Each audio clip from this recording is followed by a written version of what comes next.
The Muslim Brotherhood came to power in a democratically elected election, right? That was free and fair procedurally, right? Mass participation, like the highest electoral turnout ever, right, in Egyptian history. And when they got into power, the state ceased to operate for them. So, like, it's pretty inconvenient if there's a fire and the president of the republic calls the fire department and says, "Can you put this out?" And they're just like, they don't respond. Now, imagine in that situation happening over and over and over. Tax offices, electrical ministries, water ministries, agricultural ministries, like resistance sort of everywhere. Hello, everyone. Welcome to my podcast, Discourses of Our Time. My guest today is Dr. Josh Stacher, who is a professor of international relations at the School of Multidisciplinary Studies and Social Sciences at the Kent State University. Dr. Stacher is one of the most prominent American scholars of the Middle Eastern politics and specifically of Egyptian and Syrian politics. He, in fact, received his master's degree in political science at American University of Cairo in Egypt and his PhD at St. Andrews University in the United Kingdom. Dr. Stacher authored two highly prominent, highly acclaimed books, one which just recently came out, Watermelon Democracy, Egypt's Turbulent Transition, which was published in 2020, and the second one, which was published a little earlier, Adoptable Autocrats, Regime Power in Egypt and Syria, which was published in 2012. He was visiting fellow at the Woodrow Wilson Center of International Studies from 2012 to 2013.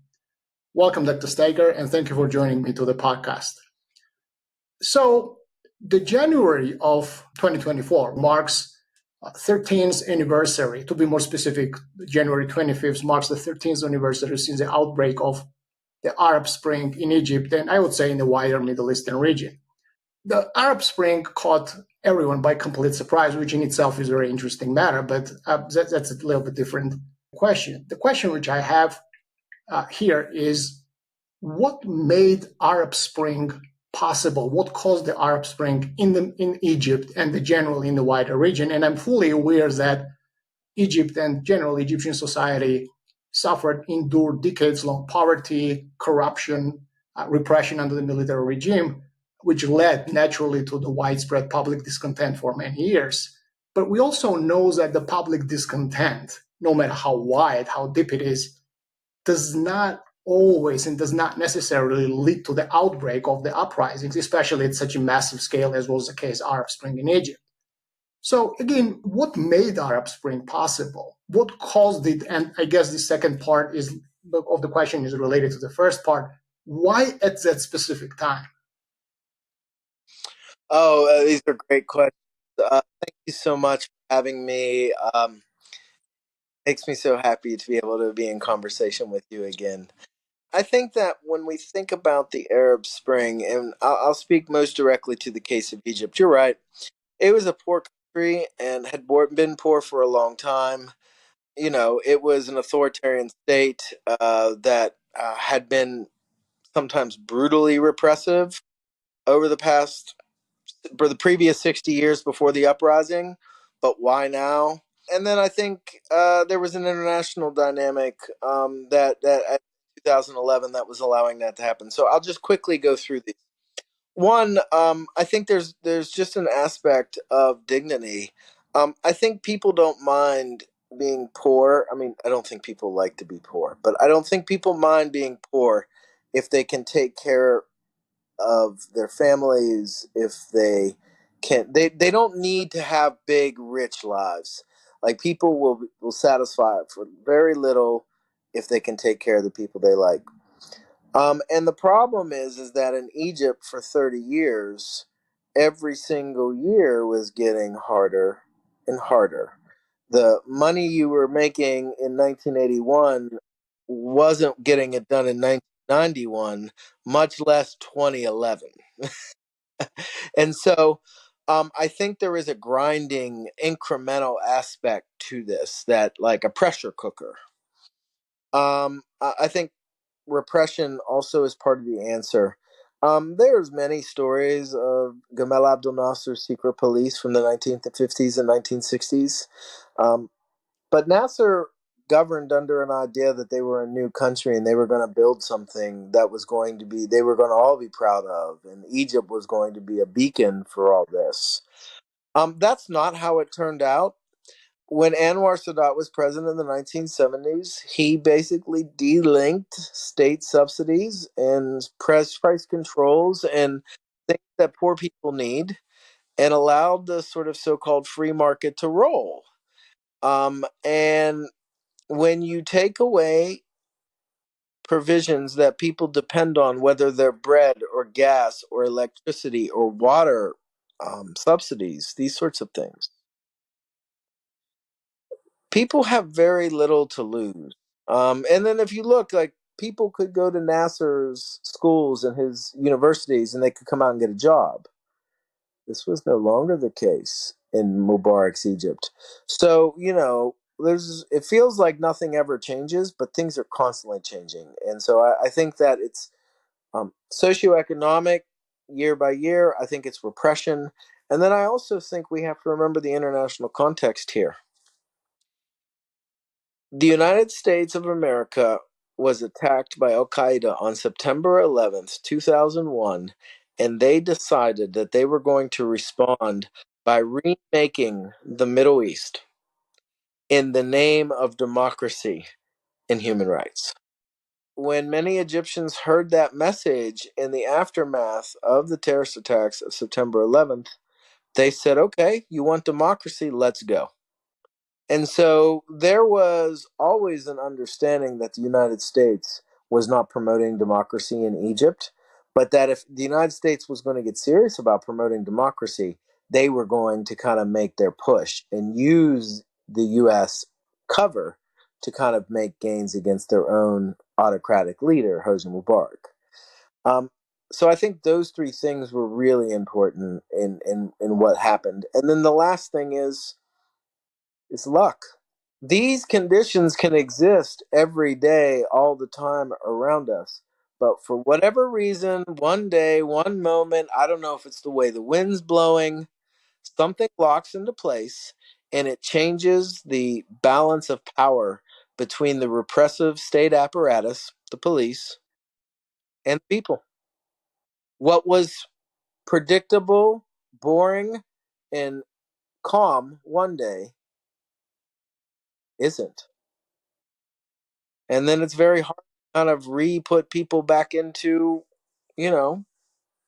So I think those three things.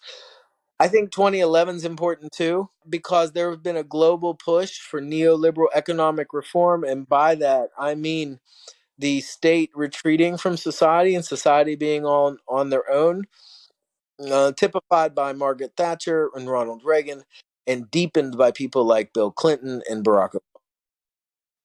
And I think that this neoliberal order was never just a economic order. It had tangible, real social costs. And so when the IMF and the World Bank would demand that states not help out their poor or their struggling or make everybody pull themselves up by their bootstraps, so to speak, what this did was it produced dissent, and the way those states countered that dissent was by incrementally securitizing themselves, fortifying themselves. So the neoliberal economic trap was always one of social cuts, which produced discontent, which then required securitization, which when you do securitization, like that money doesn't appear out of nowhere. So where are they getting the money to securitize this? They're making more cuts, right? And so it just becomes this cycle, right, of constant securitization. Okay. And I think 2011 was like we saw it in 2011, and then guess what we saw in 2020 in the United States, right? So Egypt went the full circle from uprising against the regime, overthrow of the Hosni Mubarak's military regime, then rise and fall of Muslim Brotherhood, and then comeback of the Egyptian military to power. How it was possible for the Egyptian military to take the power back, especially against the fact that the entire Arab Spring was specifically directed against the military regime to get rid of the military regime. How did they pull it off? How did they manage to come back against the background of such a seismic shift as the uprising was in 2011? It is true that these were always military-backed regimes. Mubarak was a military officer. Anwar Sadat was a military officer. Gamal Abdel Nasser. I mean, it came out of a coup essentially in 1952. But over the years, the military's role in the state played a much less important role. So by the 1970s, by Anwar Sadat, he had basically let the military know, look, you are a powerful financial player here and you defend the country, but like we can't really have you overtly doing policy. And like any good institution, if you give them a bunch of money and tell them they don't have to work and go have fun, that's largely what the military was doing. But when they did that, other forces got to be more powerful, like the foreign ministry or the police. And so, actually, what Hosni Mubarak was running was basically he was like the CEO of a company, right? Where he was managing these different interests. What does the military need? What does the police want? What does this sector need? What does that sector need? And frankly, it ran pretty well until it didn't, right? And the uprising caught them on off guard. And then the institutions, which had been hollowed out by neoliberal economic reform, basically started to crumble. And so there was really no response from, like, say, the National Democratic Party, which Egyptians used to say was three lies and three words. I think that what the uprising does is it destabilizes, like, effectively who has control over the state. And so the uprising actually, from the get go, allowed the military to recapture a ton of state power that they didn't have access to before the uprising. And then, the military became one of the players on the scene, and it was the most resourced. It had the apparatus of the state on its side, and it had the propaganda wing. I think the only country in the world that might be more sort of like overtly militaristic than the United States, well, there's two of them. One would be Israel, but the other one would be Egypt. Like, they like their military, and so the military tapped into that. Like, I can remember going to Egypt and seeing like pictures of like the military carrying babies, like, the military carrying the nation, right? Stuff like this. And, at the end of the day, if the military is a way that a kid with no background can kind of make a way in Egypt, right? It's one of the most upwardly mobile institutions. The other ones aren't upwardly mobile at all. So the military kind of comes back on the scene. It has enormous power, and then it had one more thing on its side.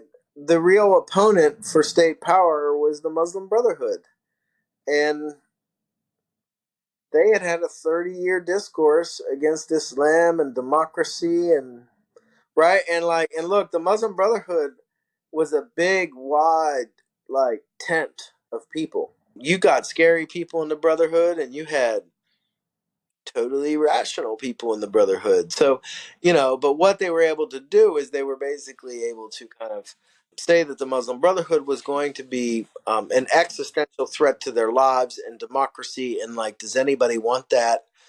And I guess the thing I would say, and this is important, in June of 2010, so about 6, 7 months before the uprising, a young man, 23, was beaten by cops up in Alexandria. His name was Khalid Said. And the entire country was sort of put off by like the abuse of state power and the death of this young, poor man from Alexandria. If you fast forward to August of 2013, when the military coup has taken place, the military is now firmly in power. What they did is the General Abdel Fattah Sisi, he basically mobilized the population to permit a massacre against the Muslim Brotherhood on the on the idea that they not only weren't democratic, but that they weren't human. And to me, this was the most amazing part of the entire experience because Egyptians had always been super tight. Like, even if they politically disagreed with one another, like, they respected each other, like, they understood each other's humanities. Um, this was something different. And the ability for people to turn on one another, it terrified me. But that's also what the military, and then of course, I mean, apparently no good massacre on the planet goes without US support and logistical help. The U.S. at the time wouldn't label this a coup. They wouldn't label the killings against the protesters as anything. The aid, they suspended it for a little while, but then it was back on. And in fact, the aid came with stipulations that basically facilitated the conditions for mass incarceration of political dissenters in Egypt, of which about 60% of the people being held in prisons right now are political prisoners. So the rule of the Muslim Brotherhood was pretty chaotic. That 1 year was pretty chaotic. So would you say that the military actually capitalized on this chaos, and that's what made it possible for them to come back to the power? Oh, this is another, I think, super important lesson for people that are interested in politics to learn is that the Muslim Brotherhood came to power in a democratically elected election, right? That was free and fair procedurally, right? Mass participation, like the highest electoral turnout ever, right, in Egyptian history. And when they got into power, and I'm not saying they were like riding high and everybody was behind them, it was a divided country, okay? But the problem was that when they got to the seats that were part of the state ceased to operate for them. So, like, it's pretty inconvenient if there's a fire and the president of the republic calls the fire department and says, "Can you put this out?" And they're just like, they don't respond. Okay. Now, imagine in that situation happening over and over and over. Tax offices, electrical ministries, water ministries, agricultural ministries, like resistance sort of everywhere. Who were behind these institutions? The military, or just institutions refused to cooperate and function? Well, who controlled the state until January 25th, 2011? Mubarak. Mubarak got exited. Who was left in these? These were all Mubarak people. They all were scared to death of the Muslim Brotherhood, right? They don't know any military officers. Like, the military's not sending, emails out like telling them what to do. Like, this was like, well, if I supported the Mubarak regime, if the Muslim Brotherhood takes over the agricultural ministry, like, they're going to fire everybody and put their people, and I'm going to be out. Like, so what they do is they just manufacture one crisis after another. Of course, Morsi also missteps one place after another. But like, when you set up a structure that is landmines everywhere, you're bound to step on something, right? And so they were able to say like, "Oh my gosh, like, your life isn't functioning well. Like, you have to wait in gas lines for hours to get your gas. Like, this is what life is like under Mohammed Morsi." The coup happens and there's not been a gas line in that country. Why? Who controls the gas? The military. So pretty much institutions sabotaged new regime, 100%. deliberately 100%. atrophied the functioning of these institutions. And that's why it looked like chaos. They were resorting to the group to like police protests and stuff. So, like, civilians doing state things, but civilians. It looked like a shadow government was being made, right? Like, it was easy for that criticism to kind of catch fire. But it was a dance. The military was not smart enough to run this like some evil genius. Okay. But if we're being honest, and the protesters and the Brotherhood and the old regime, the military went to Las Vegas The military was the one with the biggest wallets, so they could play the longest. Okay. So they more of a used, the capitalized the existing situation rather than created it. Yeah. That's very interesting I, they were phenomenon. they were very reactive Okay. in a number of different phases. That's very interesting. But the sabotage was pretty much carried out by the bureaucracy, which was entrenched and which the new regime could not displace. Why? Because they were too weak or they were afraid of the backlash? Why they could not remove this existing from Mubarak entrenched bureaucracy? Because there was 2 million of them. State institutions don't just like turn over. Like there's cultures, there's legacy, there's all. I mean, it's the same. Like academia. There's people know each other. They're putting each other in their places. It's all this stuff, right?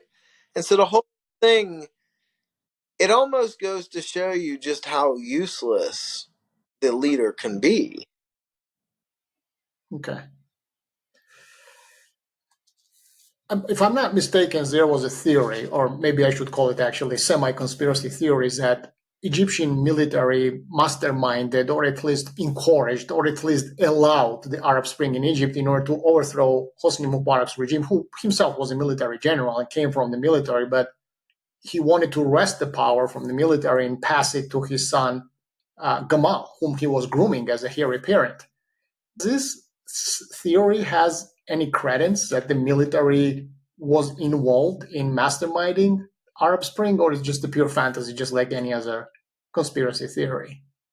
Had Gamal Mubarak come to power, he would have never been able to govern for many of the same reasons why the Muslim Brotherhood couldn't govern. Everybody knew in the 2000s that Gamal's dad had his back, and he was allowed to do things and say things and whatever that nobody else could. But he never had control of like the military. He would not have had respect of the police. Like there's just because he wasn't really part of Egypt.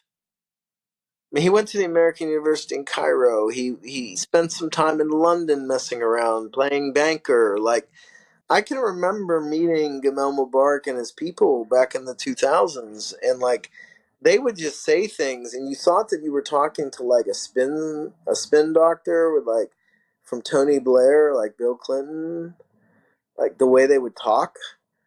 And it wasn't the normal political discourse with like older Egyptian politicians. And so, I can remember them like there were times where they would just sit there and kind of smile while like Gamal was like with a PowerPoint trying to explain election turnout to like Egyptian peasants because they knew it wasn't going to work, and it wasn't going to work. The military would die to have the amount of control to plan an uprising that they could manage for 2 years. The military was as caught off guard as everybody else was, including all the Egyptian security forces, the CIA, everybody. Nobody saw this coming. So Okay. So they really didn't have anything to do with the Arab Spring. no, I think they just happened to show up when it was going on because they understood that if they didn't show up, the whole thing was going to fall apart. Okay. So where does Egypt stand now, 13 years after the Arab Spring? So Abdel Fattah, the general who oversaw the single largest day of civilians being killed by a state since Tiananmen Square. I'm talking about the Rabaa Adawiya massacres in August 2003.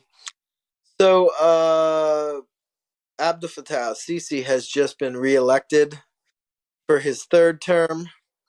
The Constitution said there was only 2 terms, but they amended the Constitution to allow this to happen.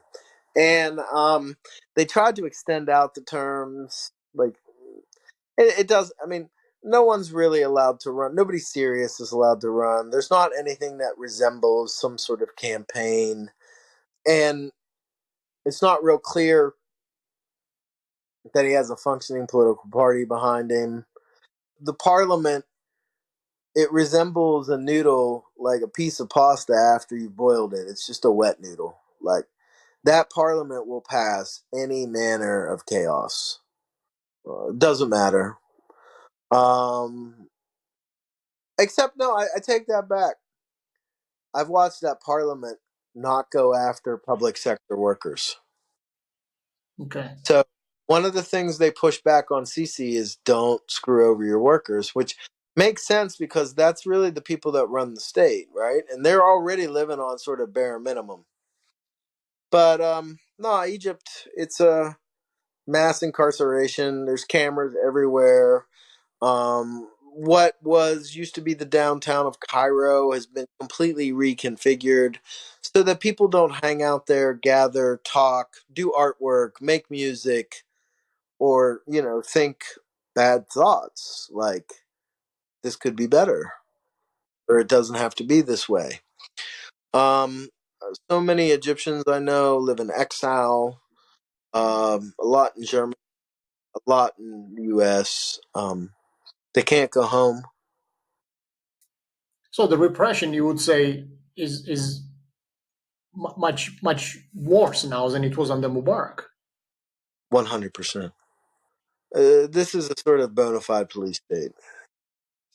So looking at where Egypt and the wider Middle East stand now, do you think the functioning democracy is possible in the country and in the region in a foreseeable future? I barely think there's functioning democracy in America anymore. So no, I don't really see functioning democracy over in the Middle East. For a lot of the reasons why, we are living now in the sort of collapse phase of this post World War II Bretton Woods neoliberal whatever. It's still shaking out. It's going to be messy. Climate change is going to make it worse. What Israel is doing to Palestinians, to Palestine, is going to make it worse.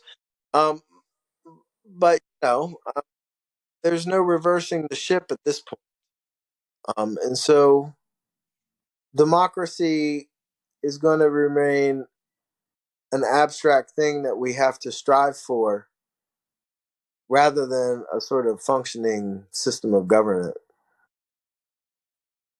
I mean, unless we want to say, like, well, they're not rounding us up at 4 in the morning and putting us in jail arbitrarily. Thank God this is still a democracy. What is that Americans, and especially I would say American policymakers, do not know about Egypt and they should definitely know? American policymakers are completely and utterly useless on the topic of Egypt. And they're now being completely and utterly exposed to the rest of the world because of their policies on Palestine. They don't have any moral authority. Nobody cares what they think. They know the democracy stuff was a lie. They know that the human rights stuff is a lie. And now they think the international world order, like the United Nations, all the rest, International Court, Justice Court, the ICJ, International Criminal Court, all of these things they think is a lie. So, like, America went from being a place that people wanted to come to and be a part of to now it's sort of isolated and alone. The fact of the matter is I remember having conversations with very senior, high-ranking people in the aftermath of the Arab Spring, and some of what they said was just, I mean, horrific. Like, I asked one of them, like, what was the debate like about whether to label what happened in Egypt as a coup, a military coup?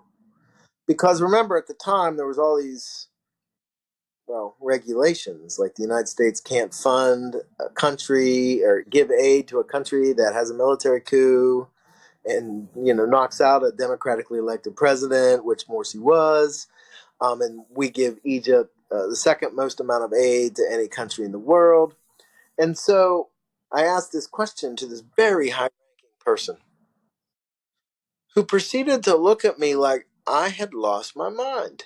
And they were like, no, we weren't going to label that a coup. Well, that was never a consideration. Are you like, no? So this is the conversation with the American policymaker. Absolutely. And This in 2015. They're just not serious people about understanding Egyptian politics in a way that makes the lives of other people better. They understand Egyptian politics in terms of what keeps their local managers in power so that they can kind of keep the international order going. And the international order is just what the US wants, right? At this point. Why they do not understand? Is it because of a lack of information about the region, or because there is a specific ideological agenda and they just follow it? This country is about making as much money and profits as possible. And so it organizes the world according to maximizing these profits. And so if some local goon wants to kind of repress a bunch of people like him for the benefit of the United States, then that's who the United States backs. So their ideology sort of comes out of this core need for like generating profits. But, I think that over time, right, they do become isolated because, like, I know, like, somewhere in my 30s, yeah, I was just like, I'm not going to DC anymore. Like, it's a waste of my time. They bring me into the room with like three people that like are on the payroll. They let me argue whatever crazy thing I'm going to say. It's never going to be taken seriously. Right? And then they have three people basically going like, I don't know if that's the way that works. Right? And so they set up structures that don't listen carefully or thoroughly to people that are critiquing them. And then after a while, like everybody else, after you've tried to critique something over and over again and they don't listen to you, you just move on. Then you're no longer a help to them. So this you mean your consultations, your conversations with official American policymakers? I think this is happening in the State Department. Like, I think kids show up from college when they're 22 wanting to change the world because they believe in human rights and the US is about that. And they figure out quite quickly they need to keep their mouth shut on certain topics, even if they feel passionate about it. And these people end up going like, you know what? If this is what this takes to work at the State Department, I will go open up a brewery. The only people left in the room, they only know how to say yes. And they'll say yes to anything because they've never really been trained to say no. But look, this is the system they wanted. They wanted a system without dissent. They wanted a system where they didn't have to deal with inconvenient sort of arguments, right? Well, they have it. And now, like, the president can't leave the confines of the White House without being shouted down. Doesn't matter where he goes. So they've done this to themselves. Syria. Well, the Syrian, you spent some time in Syria. You lived there for quite a bit. Um, you've done a lot of research in the country. Though Syrian civil war is not yet over. But I think it's safe to say that Assad regime did survive. They managed to hang on to the power against astounding odds. How? How did they manage to keep the power? They killed and killed and killed until people quit. Assad may be in power, but he does not really govern over the territory that we know as Syria. He controls Damascus, he controls Homs, Hama, parts of Aleppo. He doesn't really control the eastern part of the country. In fact, the United States is still there fighting one of their forever wars, right? Against ISIS or one of these creations that sort of emerged whenever, the US came in and bombed, systems out of existence and, open up an abyss and then we see what comes out. So like Assad really didn't survive that well. He does still govern like the people, he just doesn't really govern the territory, or at least not all the territory. But that was also a conscious strategy by the Syrians. Because I can remember back in 2012 and 13 having conversations with Syrians where they would say something like, what they control, like space. They control these buildings. They control the foreign ministry, therefore they control the foreign ministry. The relations of they don't control anything going on outside of that. And so they'll control zones, right? And they give up the other stuff. This isn't a strong state, right? This is an incredibly weak state. What the future holds for Assad regime in the Syria in general, the country is pretty much razed to the ground.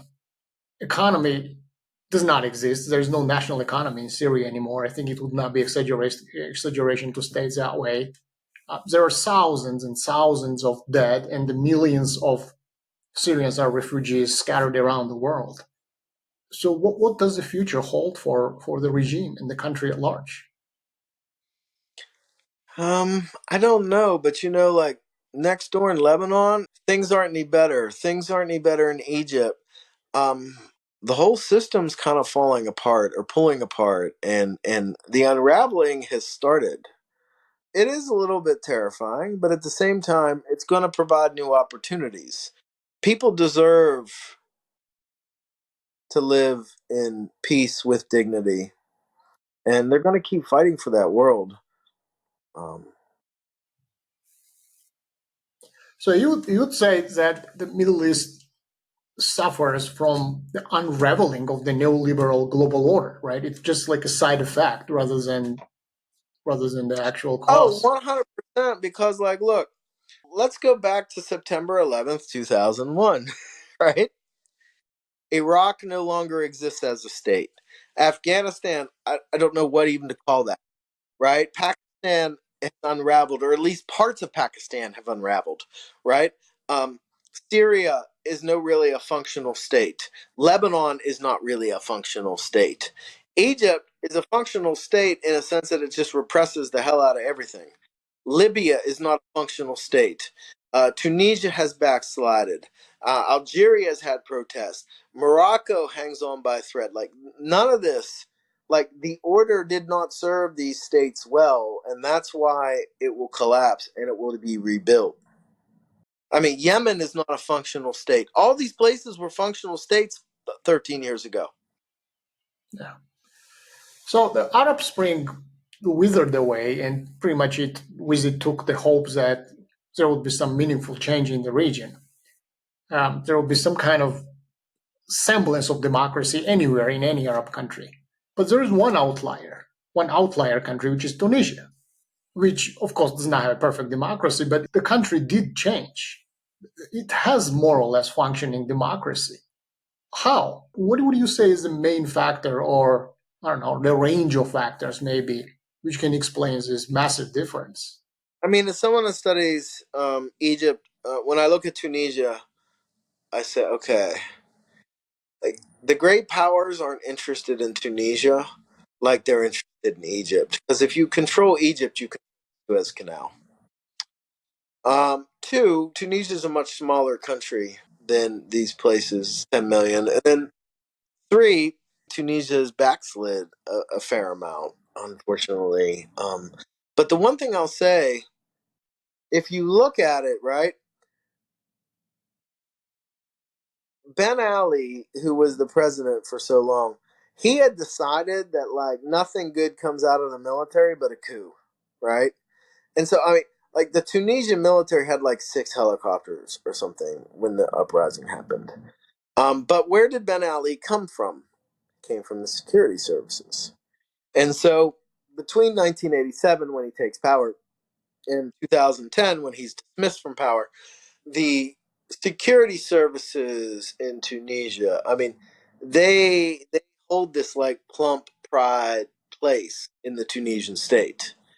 Um, and so after the uprising came and went, and the sort of security forces were sort of, the military left the civilians to figure it out.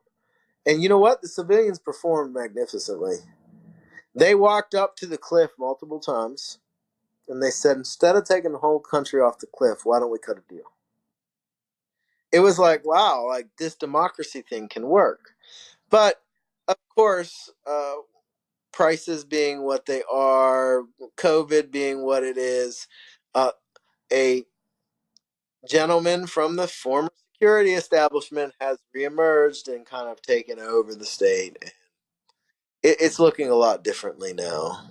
So you would say it's a weak military which contributed to the possibility of democracy in Tunisia. I think generally speaking, democracy gets built without guns in the room. Okay.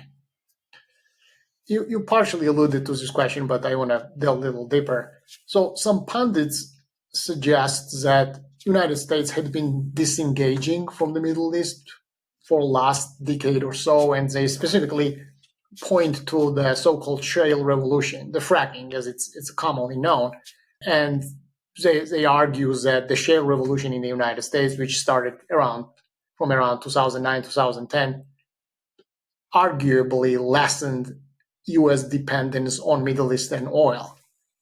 Do you observe this? However you want to slice it, the world economy is run on oil, and the Middle East and North Africa has about 65% of that oil, from Algeria to Iran. Um, that's a lot of oil. So the U.S. can't really replace it. But I would say that even if they could, and like the U.S. can be energy independent if it wants to on its own. So even if it could, it's still going to meddle in Middle Eastern countries. I mean, it's already destroyed Iraq.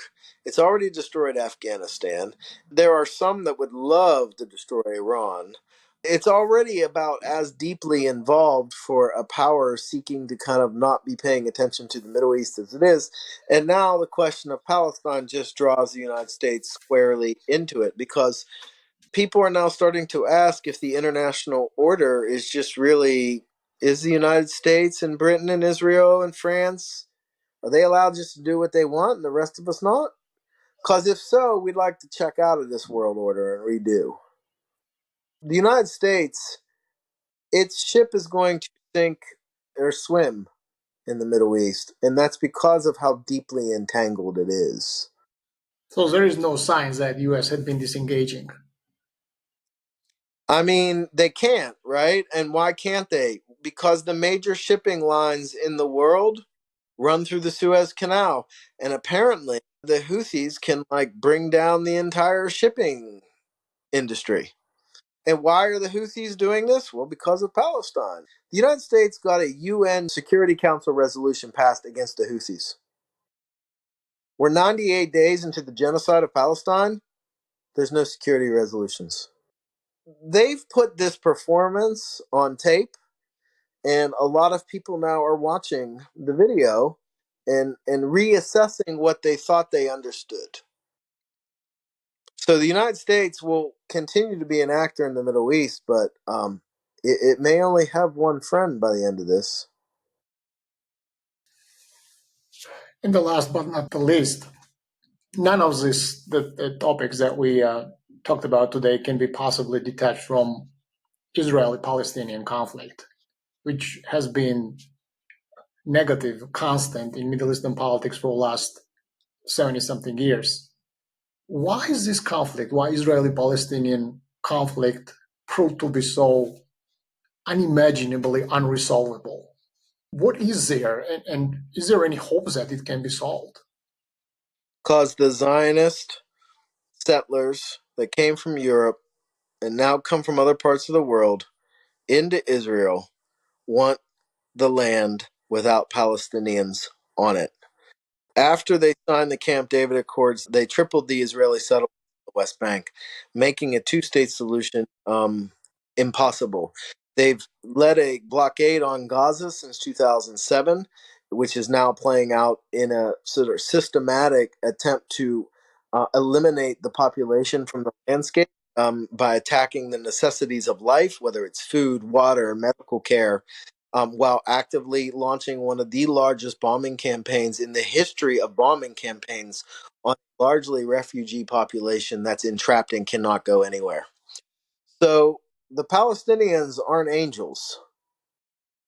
But when we look at the situation, there's one side causing most of the harm.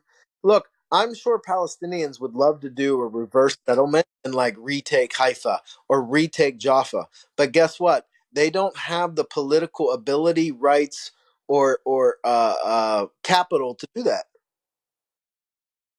Israel has the right and the ability to run over all these Palestinians and dispossess them, and apparently make TikTok videos while they're doing it. And so we're at a real inflection moment in terms of what kind of world we want. For Israelis, this is the fight for their very survival. They state the opposite, that they're actually fighting for their physical survival because they are threatened with a genocide. If Israel isn't careful, this might end Israel. How so? I watched a very eloquent opening argument of accusations about Israeli genocide and the intent to genocide Palestinian populations. We're at a really interesting moment. If the Israelis get away with this, nobody's safe. None of us are safe. We don't have an international order if they get away with this. This is one of the most high-profile conflicts in the world. There are a ton of people with lots of expertise on this thing. If we fail this test, then world politics and international relations classes are useless. So, what is the outcome? Is it solvable? Everything's solvable. I mean, yeah, theoretically, sure. But what would be like tangible, realistic step? If I had the ability to kind of just design something, one state, equal rights for everybody. But Palestinians are pretty widely represented in Israeli political the system, the parliament, first of all. So they do have a couple people in parliament, but it's a minority bloc. The human rights group Adala in Haifa has a database of over 50 laws that openly discriminate against Palestinian citizens of Israel. Palestinian citizens of Israel have watched their language be demoted. There are Jewish-only dorms at universities, so you can call and say, "Can I be in a Jewish-only dorm because I don't want to be around Palestinians?" Palestinians very rarely are allowed to move into Jewish neighborhoods. Palestinians are now increasingly targeted by Israeli Jews because of their Palestinianness. So Israel has a real Palestine problem that it needs to sort out. And genociding them is not going to be an acceptable answer. And I think it can break the state of Israel in the same way that apartheid South Africa got broke, in the same way that Nazi Germany got broke. All right, Dr. Stacher, thank you again for coming to the podcast. Thank you for interesting interview. Thank you all for joining in. And please do not forget to hit the subscribe button down below, and I'll see you on the next episode.